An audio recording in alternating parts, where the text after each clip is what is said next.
So I'm Aaron Jones, people here call me Jones, and I worked for Marcus here for the better part of a year.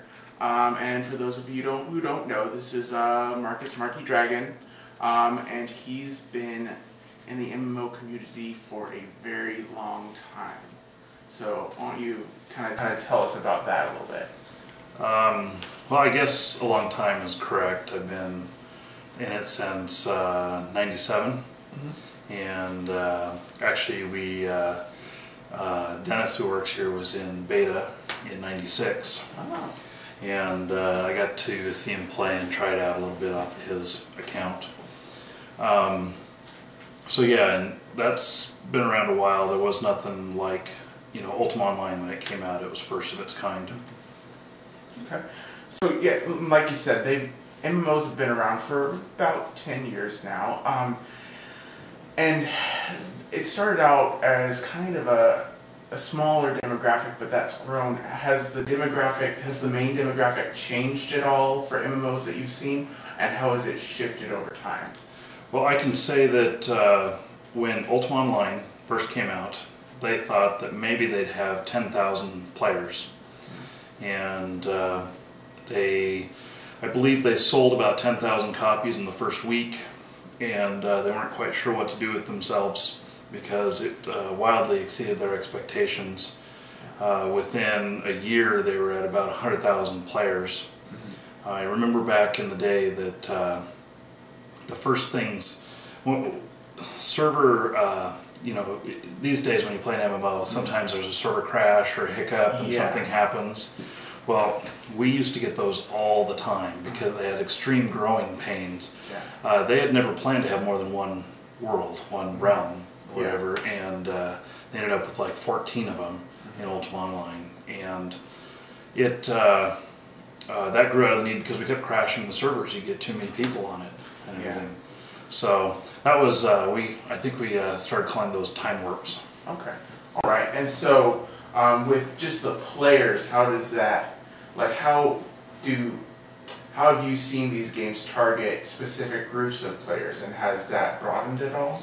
Well, so it has changed over time, because originally it was just, I think, kids that they were going for the target audience, and now, nowadays, there's people who play from all ages. Yeah. And in fact, even my dad plays.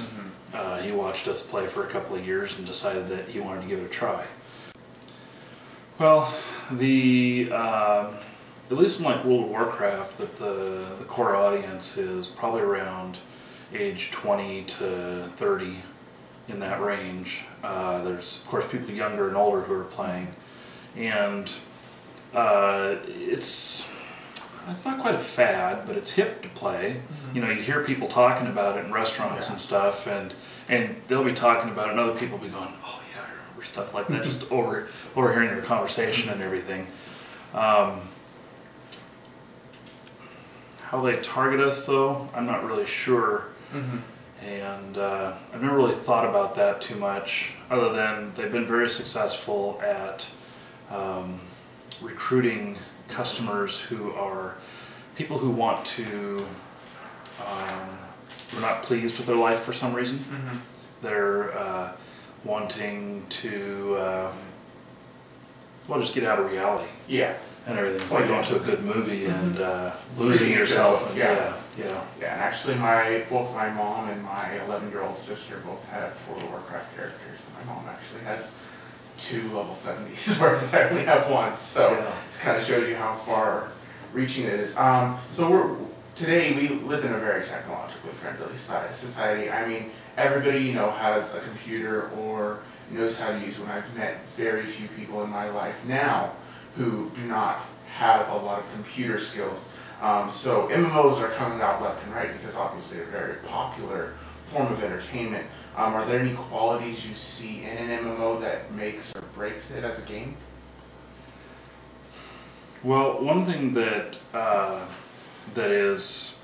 that happens with the MMOs, which helps give them longevity, is the community.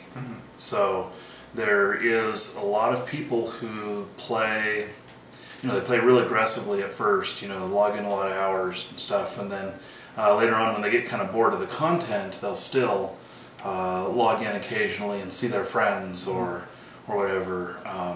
In UO, there are people in there that are almost called lifers that have had their accounts for like 10 years now.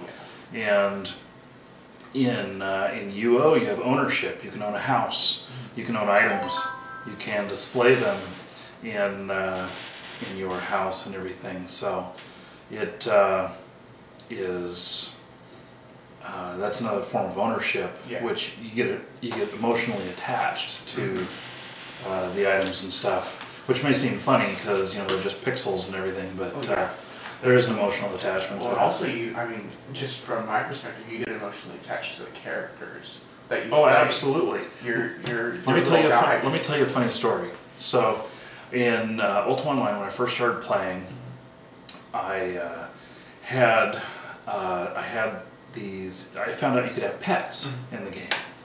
And there was, like a puppy wandering around and everything, and I tamed him. And there was a cat wandering around, and I tamed him too. And I had him following me around. And I named one Kiki and one Spunky, which was after my actual cat and my actual dog in real life. And I thought that was all cool. They're following me around and everything. And then I was playing around with this potion. And it was a purple potion, which in the games could explode. Right. Well, I was playing around with this potion, and it exploded, and it killed my cat and dog. And I remember how much I had gotten into the game and everything, and how I had related to these real-world pets that I have, because I gave them the same names and stuff, kind of treated them the same way in the game. And I was devastated for a moment, and then I realized, this is just the game. You don't need to be so upset. Yeah, exactly. But you do get very emotionally attached to a lot. Oh, absolutely. That's a perfect example of getting overly emotionally attached. There you go. Yeah. I was like, I didn't know whether to cry, laugh, didn't know what to do, and then I was like, oh, it's fake. Okay, it's just a game.